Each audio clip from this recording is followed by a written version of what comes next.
There are a few soft plastic fishing techniques that we call finesse fishing techniques that work really well when fish are finicky, especially in clear, cold water. One of the most popular is called a drop shot. A drop shot utilizes a weight on the bottom, and then anywhere from about 6 inches, even to 2 or 3 feet up the line, you attach a hook onto your line. The advanced method that I like to use is to create a tippet that comes out from my line so that my plastic grub is away from the main line, and when a fish comes up to it, it inhales it and he doesn't get any interference from the main line that goes down to the weight. To do this, you take your fishing line and you make one big loop. Then you take your tag end of the line and you wrap it inside the loop at least 6 or 8 times.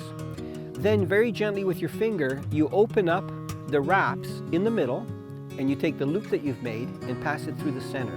Once you tighten the 2 ends of the line, that loop actually becomes the tippet. The nice thing is that you can change the size of the hook very easily just by opening up the loop, removing the hook, and then putting another hook on. A wacky worm rig has become very popular in the last couple of decades, especially when you're fishing in clear water with vegetation where you really got to work to get the fish to strike. You can just take a normal plastic grub or a worm and just hook it with a small hook, but the advanced technique is to take a rubber grommet and you slide it halfway up the worm. And then you just hook the actual grommet with the tiniest hook you have. That way when a fish grabs it and you set the hook won't tear into the soft plastic. Texas rigs have been popular for decades, especially with plastic worms using a bullet head.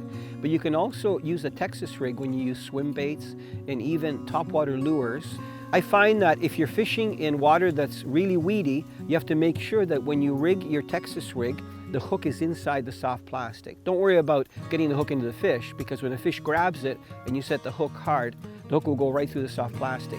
If you're fishing in open water away from weeds, when you do your Texas rig, you can actually pass the point of the hook right through the soft plastic and have it lay right on top so it's flush with the plastic.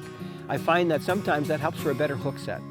The key to a Texas rig hookup is to make sure that your plastic grub or your worm is straight on the hook, that there's no bends on it, because when you pull it through the water, you want it to swim straight and look lifelike. That's what's going to produce fish.